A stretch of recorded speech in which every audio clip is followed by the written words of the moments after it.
Thank you very much for joining us, first of all, on such a beautiful day here in the Hot Press Speakeasy tent. We're lucky enough to have a very special guest with us today, the man who I think is probably the most promising young artist in Ireland, without any doubt, really, you know. And we've had him a couple of times before, and we're delighted to have him again. Ladies and gentlemen, will you welcome David Keenan, please? Thank you, Pat. Now, well, what we're going to do is we're going to have a chat first, and then David's good enough to do a couple of songs for us, so if you hang around, if it gets boring, wait, because there'll be songs at the end. So, right, David, the last time I was talking to you was the triumphant gig in Whelan's in January. Yeah. Which was really something special. I mean, you spoke a lot that night about the sense of community that you get going. I mean, how do you feel, you know, with a night like that was your own night, as opposed to doing something like this? I mean, how do you approach it differently? How do you... Well, it's a different thing because I think people are on the same wavelength before they get go, and they're coming to see you and they're coming to take part in this communal kind of event, you know. Yeah.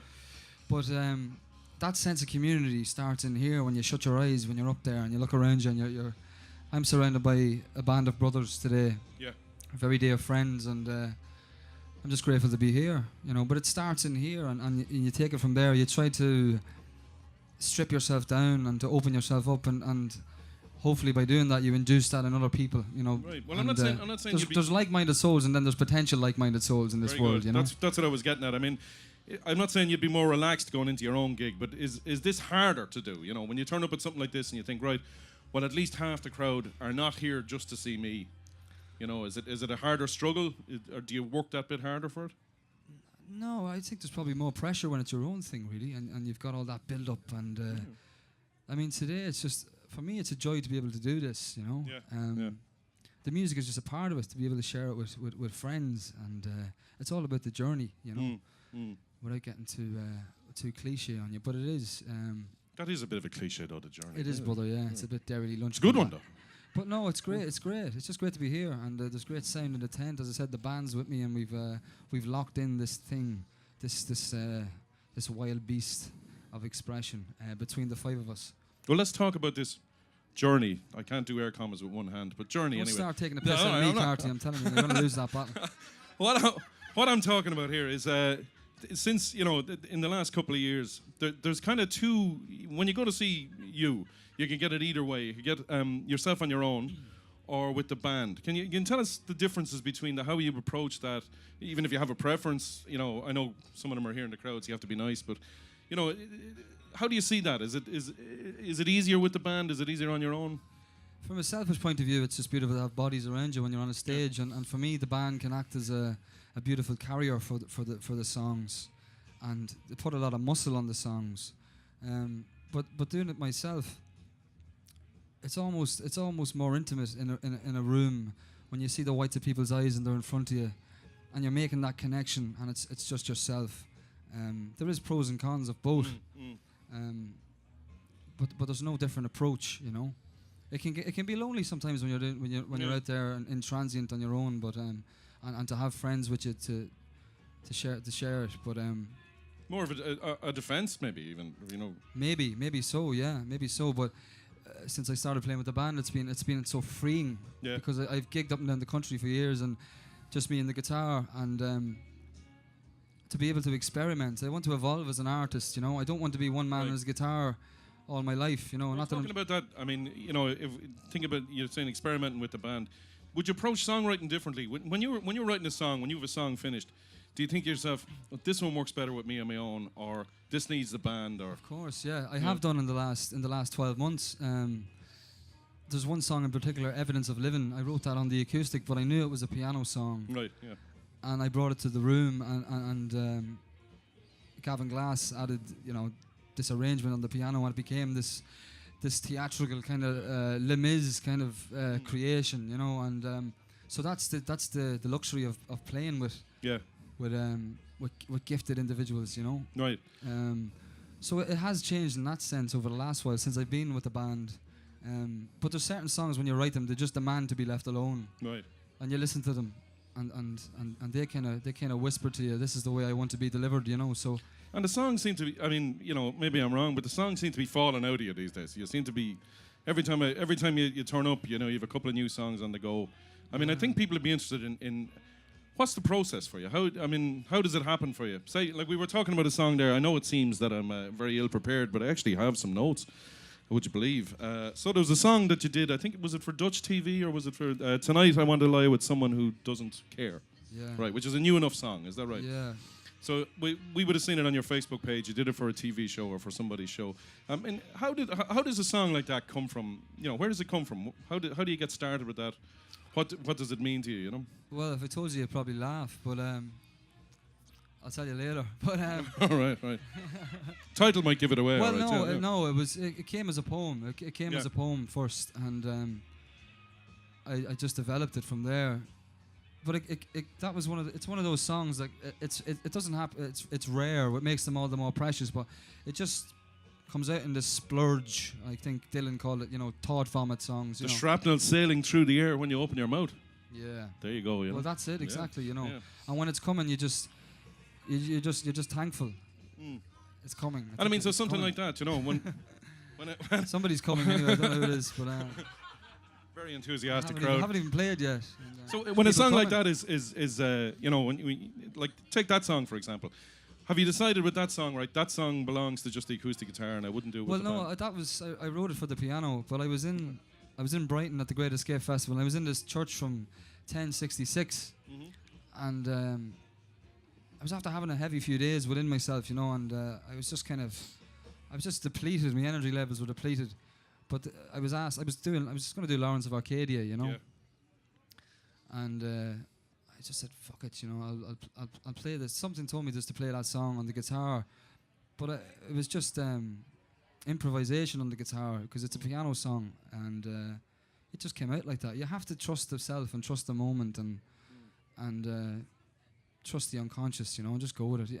I said to Harry earlier on, I need to just continue, remain brave, as a songwriter, just to be brave. As the songs are coming out to you so quick, I know you're on and off. You're working on your first album, or can you tell us? I mean, what's the progress level on that? How's that going? Or listen, when you're independent, it's you're just trying to pay the rent. For me, if I had the means, I'd record the record in the morning, but. Yeah. It's not, and that's a good thing as well, because it gives me perspective and it gives me a chance to live with these things and live with these entities. There's one part of me that wants to totally shed a skin and move on, and you can hear that in elements of the band tonight. So you're talking about you've songs recorded and then so many new songs are coming. Yeah, there's songs in the there's songs. You're nearly passing yourself out. On the tour there's songs there from 2 or 3 years ago, and it's very difficult to kind of step back into that skin again after so much has happened in those 2 or 3 years. And but this is a process, and when you start rushing, you start making mistakes. So I'm sitting tight, and the new songs are coming, and I'm just allowing them to come out and not questioning. But do you feel under any kind of pressure to have a product, so to speak, to sell to people? Maybe so. I think if you start pandering to what others maybe think expect you to go, that's dangerous for an artist. Yeah. There is that itch and that need to release something, and I'm turning 25 this year. I'm thinking, Jesus, you old man. That's I know, but incredible. it's just like I want to have a fucking record out, Yeah. But it'll But happen you said to us last year. I mean, you said, listen, it'll be ready when it's ready. So I mean, that's the right approach, surely. That's true. And can you tell? I mean, at the moment, right? If I put a gun against your head now, I mean, would it be half and half almost? Would it be a full band record? Would it be? I'd love to. You haven't decided. I'd love to go in and do an Astral Weeks on it, but and obviously have a few songs in a big room that are just me and the voice and the lyrics, Yeah. But I know it's coming. It's the vision is out of focus at the minute, but it's all going to come into place when I get back from this tour of the States. I'm gonna really go into it and invest a lot of energy in that. But I'm doing a lot of gigging over the summer, so. But as just Harry, to find the as time Harry says, you manifest momentum and you have to live up to it. Yeah, yeah. Well, talking about that, that you're touring. The next thing is, I mean, you're going back to America very shortly, aren't you? Yeah, I'm going. How did the first tour go? I mean, it looked from what we got back from you, it looked like it was a great success. Well, that was my first time in America, and it's incomparable. Yeah. I was only there for 4 days. I done a gig with Glenn, and I done a couple on my own. And the reaction was great, so we just based the tour. We met a booking agent there, and we based the tour for 2 weeks of the East Coast. So it's just a great challenge to be there and to be in that mix and to be. Well, how are people receiving you? I mean, what are the crowds it's like? great to be very receptive, you know. If you're there with Glenn, first of all, right, you know, taking it as two separate things. So you're there with Glenn Hansard, and obviously he has he's playing to a big place and he's a sold-out crowd. It's a kind of a sympathetic audience, I would suspect, would it? Of course, yeah. And then, I mean, then as opposed to that, then when you go out on your own, you know, is it much harder, or do you think you have a crowd there? I'm not expecting anything. You know what I mean? I'm just going, and I'm going to do the songs justice and do myself justice. And if I can connect with people and I can you know find some resonance over there, well, brilliant. Again, for me, it's just about going the challenge of playing 12 gigs in 14 days. You know, how will the voice do? How will the body do? What will I write when I'm there? You know, because in New York there's a fucking muse on every corner flipping a coin. You know. Yeah. And there's songs there waiting to be discovered, you know. So I mean, that's it. It's just, as I say, it's just at the moment, it's just a torrent of stuff coming out of you. I'm swimming in the current, you know, but I'm just very grateful to be a part of it. And you know, you spend years in your bedroom, trying to manifest these kind of things. But there is a momentum happening now, as far as we can see. Can you feel that yourself? That, I mean, you are starting to get places here. I can feel it, yeah. But at the same time, you know, you take things with a pinch of salt because. Yeah. You take the good and the bad with a pinch of salt, you know. I need to trust the instinct as an artist and go with the flow and induce the flow and stay fluid. And the praise is great, you know what I mean. But again, it can be a bad thing as well, you know. So right. You're going back to America now. The first night, I mean, I just looking at your social media. The first night is sold out in the tour. Where's that? Tell us where you're going. Well, that's in New York. That's in the Irish Arts Centre. That's sold out. But again, there's a big Irish community there. And are you going beyond? I mean, New York, right, is one thing, right? Yeah. And you know, you would have an Irish community there. But I mean, are you going beyond New York? Is the plan? It's all on the East Coast. So it's like Connecticut and Philadelphia, Washington, Chicago, Boston, a couple of more places, New Jersey, and then a couple of gigs in New York. But you know, the reaction in January was a great guide, and the kind of the messages that you get. You know, it's not just. They're not just seeing it as an Irish thing. They recognise the songs, you know. Do you know what I mean? I'm kind of saying, is there a danger of that? You know what I mean? Of course there is. Yeah, of course there is. But that's up to me to break, to rip up any box that people try to put me in. You know. Yeah. So again, it's all a challenge. You know what I mean? Okay. Well, then you're coming back from America. So tell us about this summer in this part of the world. I mean, what festivals have you got lined up? We're doing All Together now in Waterford. I'm doing C sessions when I get back. I'm doing Body and Soul the following day, and Electric Picnic with the band. Yeah, no, Electric Picnic. You were telling me that you're doing something like how many gigs? Some ridiculous amount of gigs at that. You know, you're playing 4 or 5 times at it. I done 4 last year, so we'll see if we can top it this year. You know what I mean? Yeah, and the same with and then. I mean, I know it's a silly question to ask, but after that, I mean, what's like? Is it how far ahead have you planned? I mean, I'm actually announcing. Yes, today, I forgot. A headline gig in Whelan's on the 11th of January next year, and there'll be more announcements around that. But that's beautiful because. So that's the kind of thing like you did like at the start of this year, almost. Yeah, and that was incredible. You know, the understanding that was cultivated in the rooms, nice, man. Yeah. You were there yourself. You were part of it. You played your part too, and. Yeah, I was at the bar doing that. I was playing my part alright, yeah. Carty was the ringmaster. You know? But everybody put something into the pot, and it was stirred up, and it was incredible. The excitement that was in the air, and it was a dream, you know. So more of that. You know? I mean, it was it was a great night. I mean, all joking aside, there was a real feeling there that there was something going on, and also with the the support acts that you had and everything, there was a kind of it was beautiful, you know, and just to be sharing these gigs with artists that I really admire and that really inspire me as well, you know, Harry Hovan and the Brothers Kane and Junior Brother and Stephen Murphy, such a passionate speaker and a poet. So you know. Well, people will see you here today now, and they'll go out of here and they'll say, "God, I'd love to go to that Whelan's gig." So do you know when tickets are going out? When is it? Tickets are on sale from, I think it's next Friday, or what is it? Today's Monday. I think maybe it could be on sale tomorrow. Early bird tickets are on sale tomorrow or Friday. Wow. And is there a special offer? There is, yeah. You know, Aidan Shorthall's on the job, so there is. You know. Yeah. He's not here. We'll talk to the money man when he's here the next time. Yeah. So. What else? I'm sure I had something else to ask you, but it's completely gone out of my head. But what we'll do is, I think we've covered everything there. Now, you're playing tonight, first of all, before we let you do a couple of songs for us. You're playing whereabouts here tonight? Playing just there in the... Just here, this tent here. And that's at what time? At 7, half 7. Half 7. Don't be looking at me like I know. you know? Cheers, brother. Cheers, brother. Right, we've already had a stage invasion, so that's pretty good. But yeah, so you're on here in the tent beside us at about 7:30. I'm not sure exactly what time it is, but I'm sure you can find it out. And that's a full band show with the lads. So you have, I see Graham Hopkins over there. You have Gavin Glass as well. Yeah. You have, who else is Well, with Mr. you? You have Gar- Harry as well. Harry Yeah? Hope and Mr. Garkane's playing bass for me today. And yeah, you know, people who haven't seen me before with the band should come along just to get a different... Should, yeah. And as I said, I'm kind of interested in this transitional period of experimenting with different means of delivery and different structures of the songs and putting the guitar down for a while too, you know? Oh, yeah? Well, sorry, there's one thing I did mean to ask you. Talking about putting the guitar down. Earlier this year, you were good enough to come along to the Levon Helm tribute night that Roisin organises. Roisin, my boss at Hot Press. And in my opinion, and some of the people who played are here in the room, you stole it. You walked away with the night. But the thing is that, I don't know if any of you were there, but what David did was he did Van Morrison's Caravan, was it? Was that it, yeah? And, I mean, how did you feel about that, doing someone else's song? Was there a different approach to that? Yeah, there was, especially that song, because, I mean, Van's a master, you know, so there was pressure. But again, be brave or be a slave, you know? Yeah, I just tried to do it justice in my own way. You could never reach those heights of him. But again, as Gavin Glass was saying, you know, life's a cabaret, you know. My biggest regret is not doing the kick at the end, you know.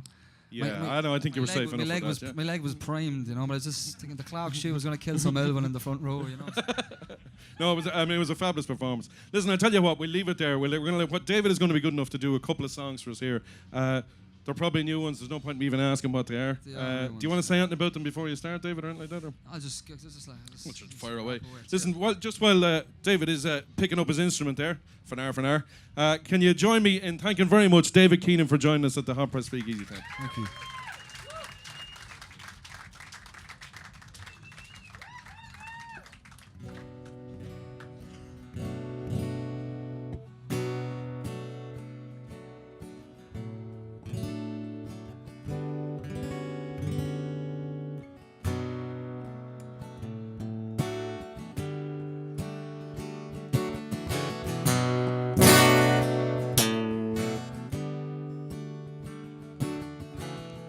Bells of old Georgian houses,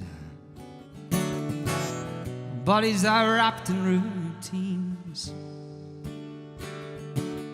peeling the weekly allowance, while Billie Holiday whispers in the corner, using one another as canvases, happily absorbing every brush stroke. Subterranean skin pressed on subterranean skin, while Billie Holiday whispers in the corner. What could beat it for a life? The seldom seen creatures of comfort are moving towards the light. The airs are returning from their fruitless flight. Dublin mumbles in the morning. She buckles in the night.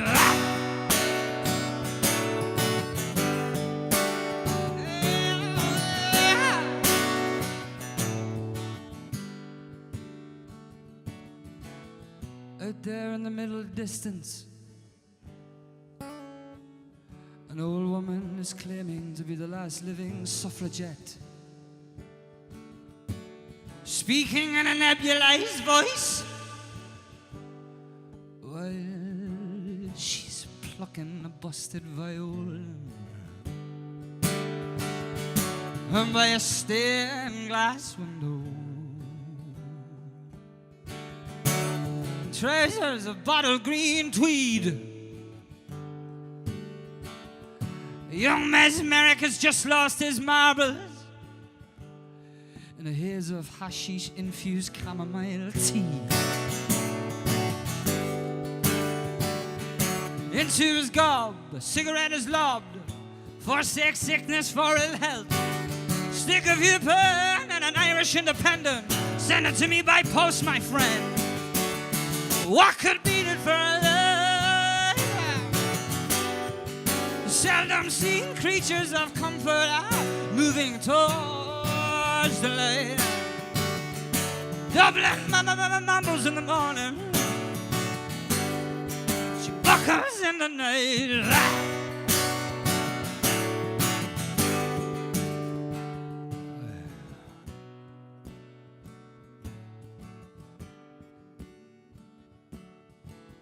I hear the meaning of life has been written down at the back of a holy picture in a boxing club in town. So said a man by the ocean, while still lying among the waves. And I will act as mediator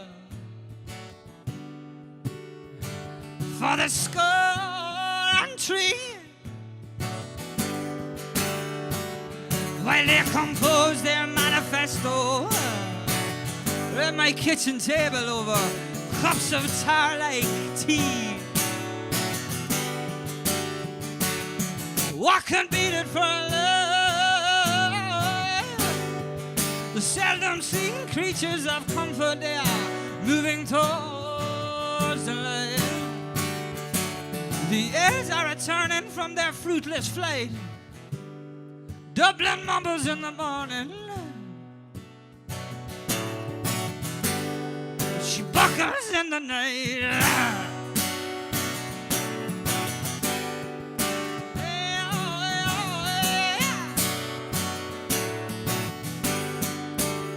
Dublin mumbles in the morning. She buckles in the night. Thank you.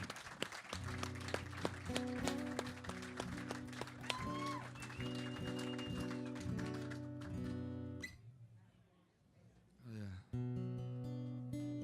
This is another new one. I might as well do another new one, Pat. Oh yeah, knock yourself out. That was all right.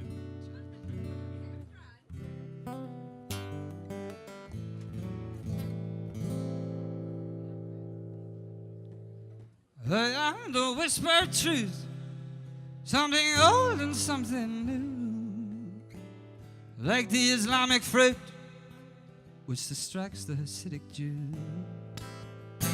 Engaged in unlawful activities with paper and with pen,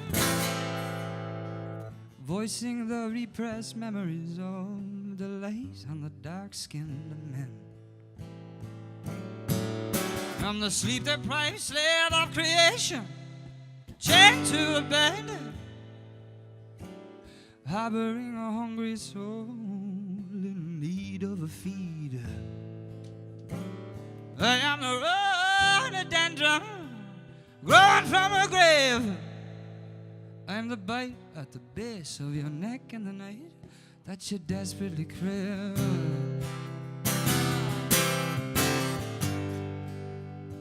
My work is fueled by greed, a junkie writer knows.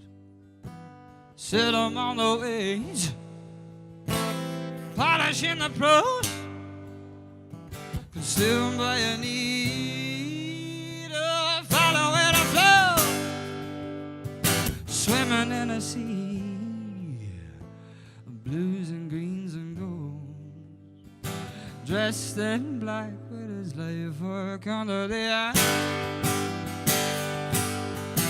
a silhouetted stranger with his hat on.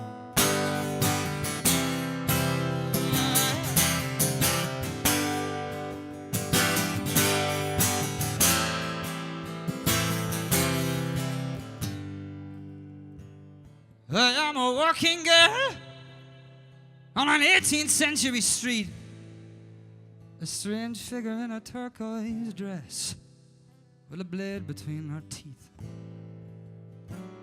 I am the lucid dreamer who's bathing in pure light, traveling through cold, damp history, poking fun at the left and the right.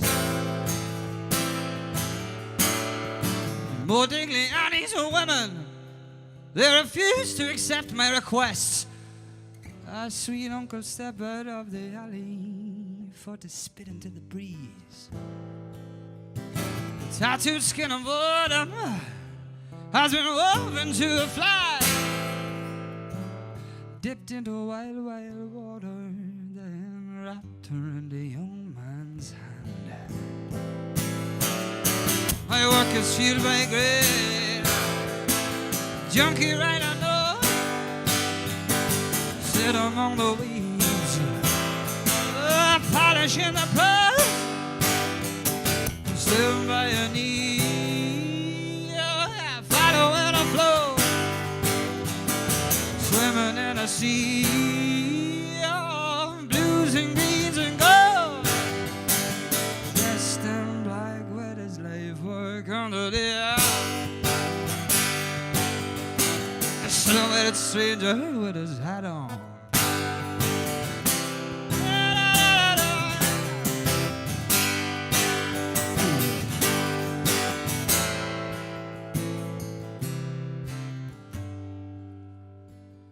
I am the childhood nickname that you carved into the desk, and the face in the local paper makes you wonder who's going next. Thanks a million. Thank you. Put that one back. Ladies and gentlemen, David Keenan.